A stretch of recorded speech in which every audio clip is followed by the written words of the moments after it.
Welcome to another edition of What Barrie's Talking About from Barrie 360. I'm Dan Blakely. On this week's program, turning an old Volkswagen into a new electric vehicle, and not just for fun. We meet a Barrie author who's about to release his first novel, and Mayor Alex Nuttall is here to update us on how the new garbage collection and transit programs are going. We get the conversation started after this.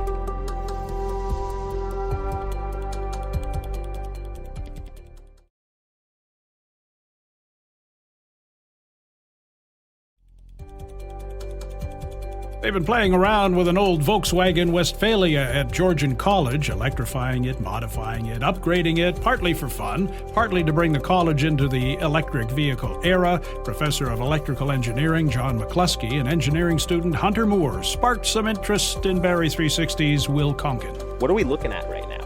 What is this project? Maybe describe it a little bit. What am I looking at, a VW? Yeah, give me the little breakdown. You're looking at the soul of a VW that we decided to make newer and make it more versatile with the electric motor. But you're just looking at a VW bus with a different powertrain. Keep it basic. Everything's original, and we try to keep everything original except what's at the back, and that's about it. The main goal of the project was to give students an opportunity to work with stuff that they're going to deal with in industry. And like nobody's really caught onto it. Like everyone, like bigger companies like Honda and Toyota are starting to do electric or somewhat electric, like hybrid. Our school hasn't really picked up on that and started teaching it. So the teaching staff was like, we got to give students something to go off of and learn off of, and this is perfect for it. Why was the VW chosen? Why was the Westfalia chosen?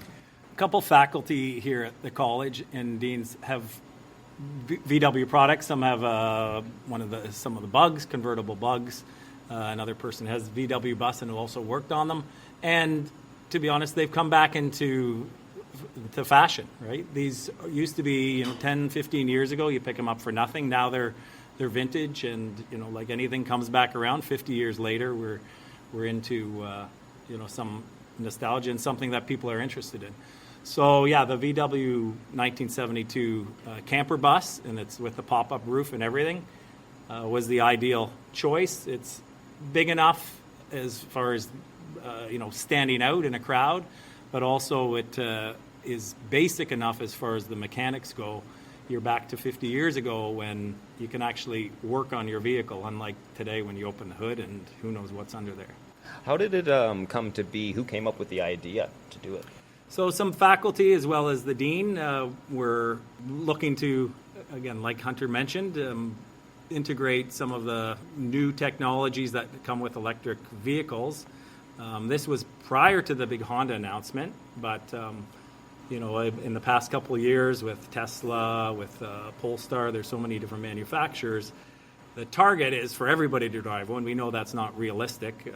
I think personally this is going to be one of many types of vehicles that are going to be on the road. We'll still have, especially with our environment, we'll still have a combustion engine, we'll have some electric vehicles, maybe hydrogen's coming down the pipe, but with these EV chargers being popping up everywhere, we're also looking at local Honda and that with building a plant and a battery plant. Yeah, we just knew as the electrical field as well as automotive, we had to go down that path. It still has a transmission in it. Maybe talk about that. So it's not fully, because most electric vehicles, they don't have transmission, right?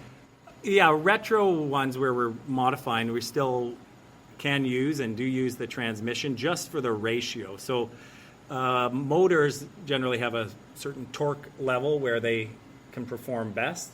If we hook this up direct drive, it would have great torque at the beginning, but then you would max out at a very low speed. All right.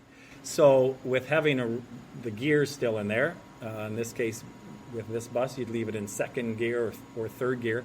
Yeah, you're spinning your transmission faster than what it's generally was manufactured for, because they're around 3,200 RPM, but then you're getting up to highway speeds. So the motor itself is providing the power, so you're not going to stall it out like you would with a conventional, popping the clutch or having a combustion engine. So the beauty of this, you can mix the two, a transmission to get the ratio, as well as the power from in this case, maximum torque. It would be 80 kilowatt motor. How many people worked on the project? Total, consistently, would be 30, around 30. 40 people signed up originally, but like I was saying off air, like within the first couple weeks, like 10 of them were just like, yeah, we're not. They just had other things they had to do. Like some of them were involved in like the Honda project, like building the little units they have in here, and then they were like the Festo units, and then they were doing other projects that they just couldn't take everything on with school. When did the project start? And is it complete now, or there's still more? There's still more to be done. Early September is when it kind of like the idea came, and then like later September is when we kind of started working on it. And it's not done yet. I don't think it'll ever be done. There's always stuff you can do to it to improve it. Some of the students were talking about airbag suspension for the van and lowering it, raising it. So I feel like there's always something they can do to it to make it cooler or more open, or just doing stuff to it. Exactly. I think that's the neat thing about these types of projects. It's endless, right? Yeah. What was it like collaborating? Because you also had like design students in here too, right? It was awesome. It was sometimes it was frustrating because you have to communicate in time. It takes time to communicate with other students and to get through to other departments. Like we had the electrical program, and then we had interior design, business, and then we had engineering.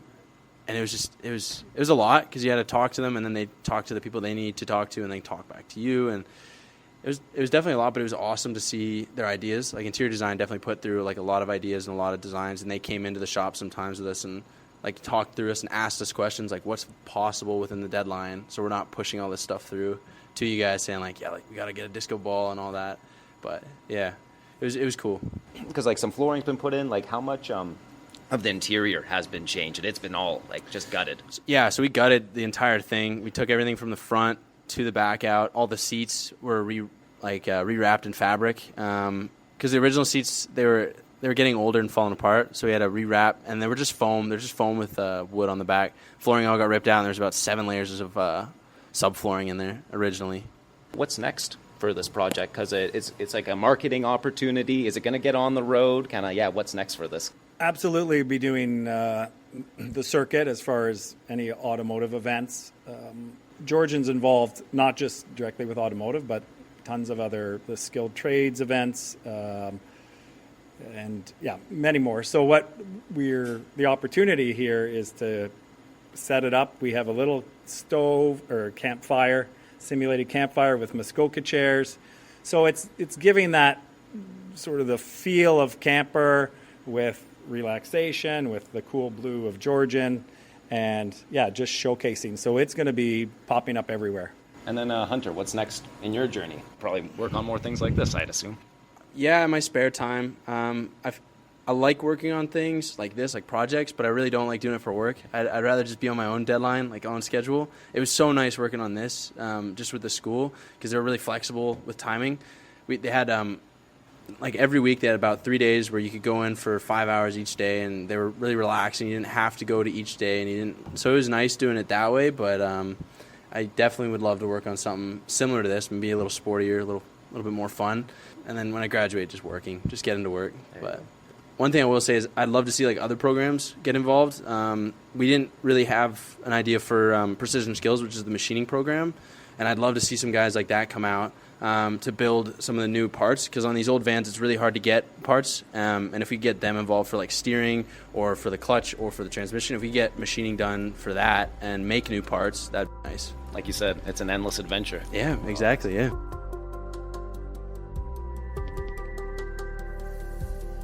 He is a musician, a songwriter, a longtime Barrie resident, and soon to be a published author. Richard Bullis, welcome to the program. Thanks, Jan. Thanks for having me. I say soon to be published because the launch date isn't until July 6th, but can people get a hold of Blood Moon Between Friends before that? I'm making special acceptances for people that maybe live outside of Barrie, but the goal is to get people down to the book launch. All right, we'll talk about that a little bit later. I want to talk about this transition for you, which I guess isn't a huge transition if you've been a songwriter, but a little bit different genre. How did this come about? Yeah, I mean, I never grew up wanting to write a book. I've been a musician, a guitar player, a singer, a songwriter since probably the last 20 years.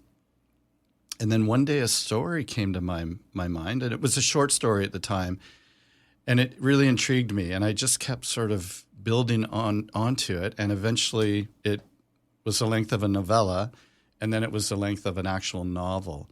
And then when it was finished, I actually had a book put out for people to enjoy. This has been a long labor of love for you too. 13 years. Yeah, because like I said, I'm not really a novelist. I just lucked into a story. So, there were times when I was really adamant about writing and getting to work on it. The thing was, it always gnawed at me. Like, it was like, Richard, you got to get this done. Like, what if something happens and it never gets finished? So, I've carried the story with me a long time. And when I buckled down and finally really bit into it and got it done, it was just euphoric. It was a fantastic feeling. What was the process for you? I mean, you had this thing go off in your head and you wanted to write this, and you do it over the course of 13 years. So you're picking it up, you're putting it down, picking it up and putting it down. What was going on in between all of that, and what brought you back to keep writing again?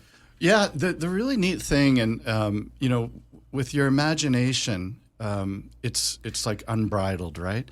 So the characters would move along and they would reveal themselves, and stories would happen, and I would be blown away by them, just going, oh my God, like, where did this come from? A lot of the book, I've kind of colored it with things that have happened in my life and people that have been in my life, and just added it to the whole canvas of the narrative. And I'm really proud of it. There have been a few people that have read it that have really enjoyed it. I think there's something for everybody. There's a love story. There's some violence. There's a car. There's places that I've loved in Canada. It's very much a Canadian story. Walk us through a little bit of it, because you don't want to give it all away. Right. But there's some bases in Toronto, which is where you grew up part of your life. Right. The main character is a man who grows up with his mother and his uncle. His father is killed tragically, and his uncle sort of instills a code to live by. And at a certain part in the story, the main character makes one mistake, just one, and it just sets his life on a different path altogether that, nobody would ever see coming. That's almost like another story in itself. You kind of root for him, but he did do something really bad. And, whether he finds redemption at the end, that's up for the reader to decipher. I'm thinking, 13 years in the making, and I'm wondering now, did you start off writing this on a typewriter, or were you on a computer right away? I was on a laptop. The first couple of days, I think I wrote 15,000 words. It ended up being over 70,000. But yeah, I just went at it, and I was never really a great student in high school and essays and all that. I can relate.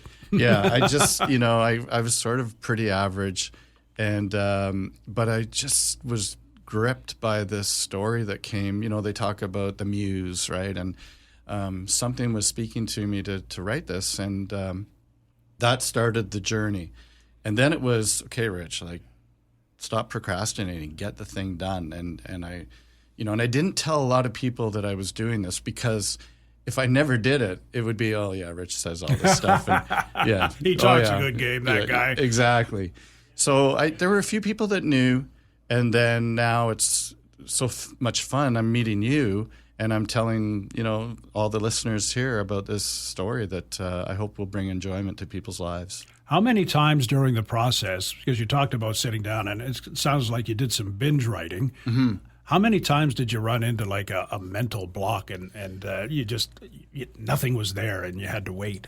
The only time I had things like that was where I tried to make the dates coincide with certain things in the book. Because as a reader, I want you to read it and go, yeah, that makes sense. And, oh yeah, I remember that when I was a kid. Because the whole book, the timeline is from 1964 when this character is born until whenever, and that's my life. I mean, so I hearken back to things in my youth, like Lola's and Hot Wheels, and not to give the story away, but there are certain things that happened, in the 70s that are mentioned in the book that people go, oh my God, I haven't thought of that in a long time. So that was a lot of fun. I find that stuff so triggering. It's great. Oh, yeah. Right? Reminiscing with things like that is just amazing. Yeah.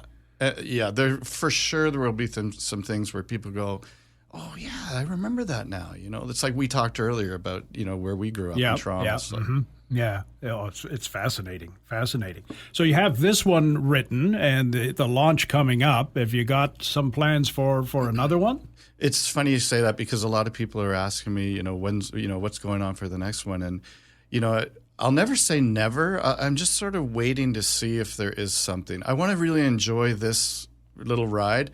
Dan, what I hope to do is take the book kind of out on the road and use it to go guest speak and hopefully inspire other people to, if they're in the arts of whatever, painting, writing, dancing, or not, to take it up and to add that to their life and enhance their own lives. On that note, what's the best piece of advice you can give to somebody who has got that urge to write something and it's their first attempt at this, just to keep them on track and keep them from becoming discouraged, I guess?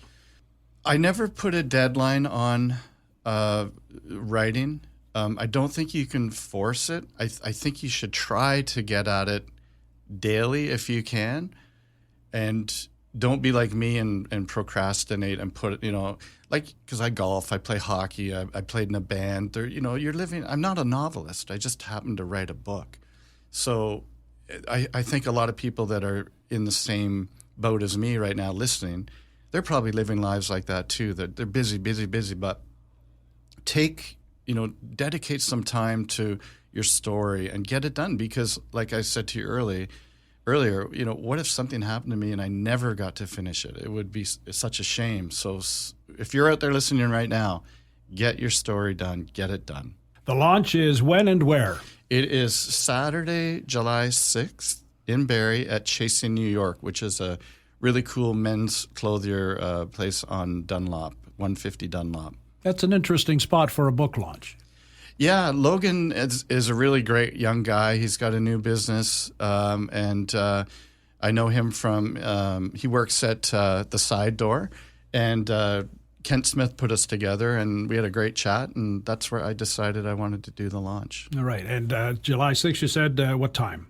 It's a 1 to 4 drop-in, and the book will be there for $20. I'll be there. Love to meet people, talk about whatever they want to talk about. And you'll be signing copies for people? If they want. I don't usually, kind of force that, but if people want me to. They'll want you to sign it, though, because, this is going to be a bestseller, and everybody will want a copy in their personal library. I think probably every author thinks that. Well, hopes that? Hope. Yeah, hope's a better word, yeah. Richard, so great to meet you and talk to you about your book, and we'll look forward to chatting with you again. Awesome, Dan. Thanks very much for having me in. Some big changes to garbage collection and public transit in Barrie in the last couple of months. Hasn't been the smoothest transition for either. Mayor Alex Nuttall brings us up to speed through our Ian McLennan. There have been changes to recycling, yard waste collection itself.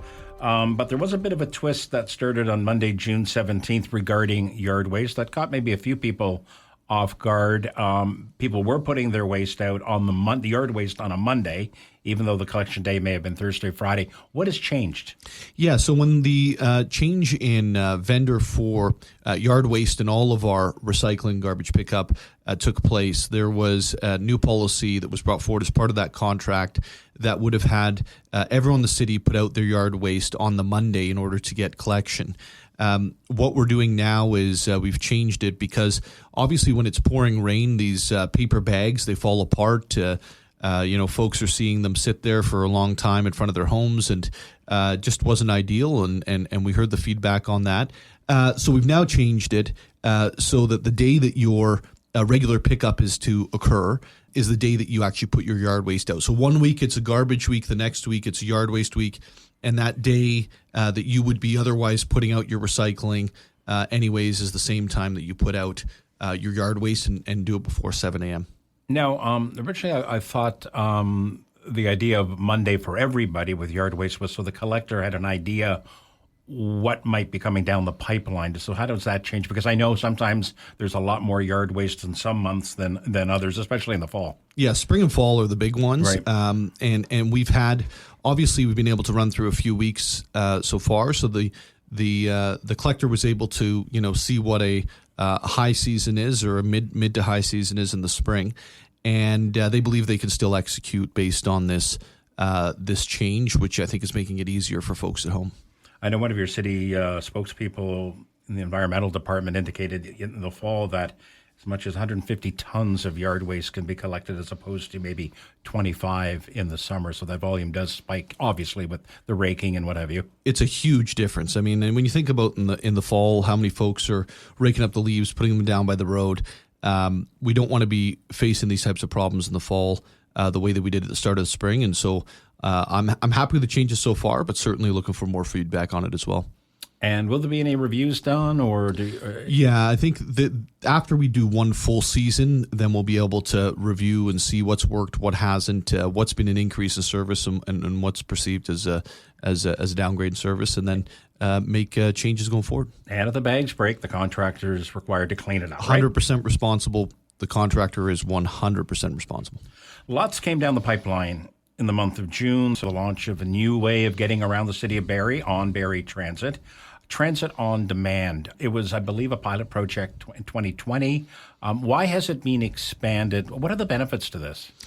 Well, we have some areas of the city where we don't have very much ridership, but there is ridership. And so the goal is to always have a comprehensive service. Doesn't matter where in the city that you live, being able to access and get access to the rest of the city through our transit buses. Transit on Demand is a service where if there's these areas where there's not very many folks, you can call, get to the stop, be picked up, taken to the next hub, and then integrate with the rest of the system around the city. And so it's had a relatively positive response when we dealt with it over on Lockhart Road, just the subdivision there at Lockhart and Mapleview. And I think that we're seeing it pan out across some other areas that had low ridership to allow for the areas where they have greater ridership to have more frequent travel and certainly create the north-south express route as well. So I think there's been relatively smooth, but there have been some hiccups that we've heard about, and we're trying to rectify through a series of different things, whether it's really just honing in on our staff in terms of what Transit on Demand is able to deliver. But the other piece of it is we have what was formerly the back service. We have the accessible bus service as well. And in some of the cases, I think that there's an opportunity for that to help with some of our senior citizens in a way that they didn't perhaps realize it was there for them. And the buses that I've seen that have Transit Demand on them, not that they're always empty, but it's a large bus with not a lot of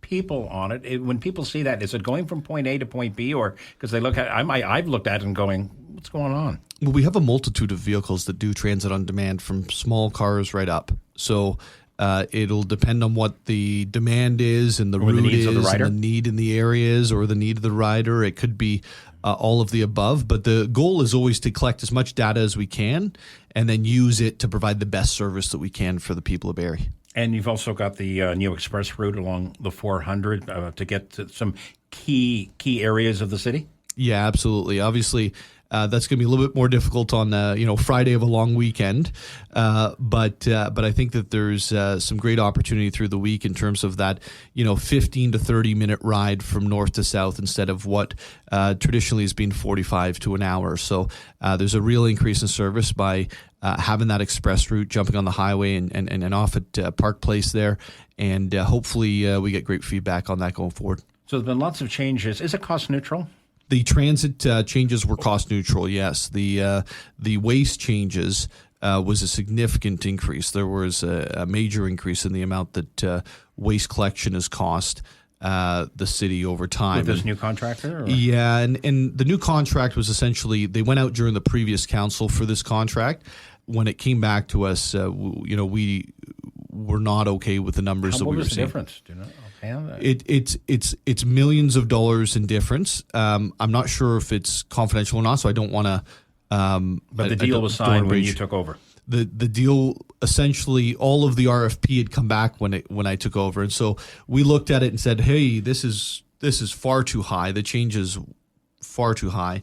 I think we saved in the neighborhood of $8 to $9 million by pushing back and going back to the table. And we need to make sure that we don't see service reductions. At the same time, we need to make sure that every dollar we're spending is it's spent in an effective and efficient way, and the people of Barrie aren't getting gouged by potential vendors. So we did that work, and I think over the next little while we'll see more changes coming in terms of the bins that will be used for collection, and that'll be rolled out in the next year here.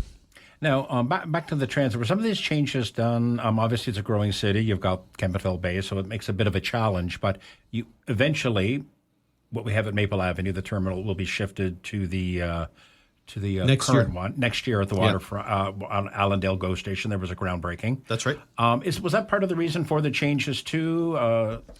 Well, if you think about the geographic center of the city, right? It used to be downtown Barrie. It's now somewhere in Allendale.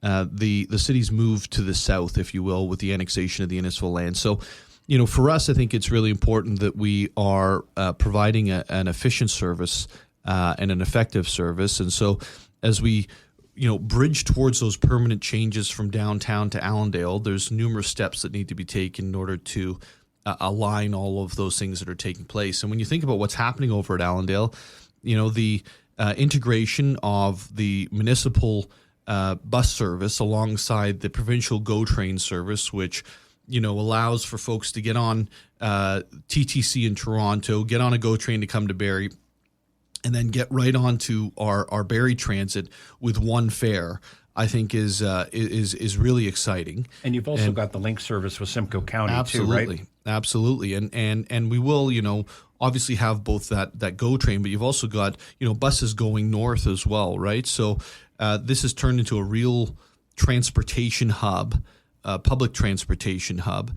And as we have been making those moves and transition over to Allendale, we've got to upgrade and realign our services in the city around that new hub.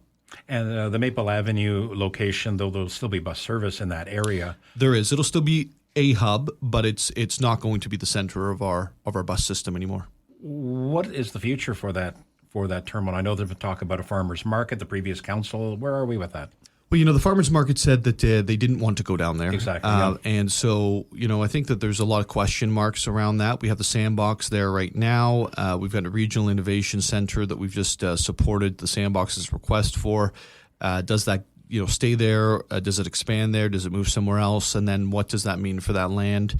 There's the land on Dunlop Street where it's slated for a performing arts center. Could that slide over here perhaps? To be right on the waterfront. I think that there's a lot of folks who are looking for that project to gain some traction and speed up.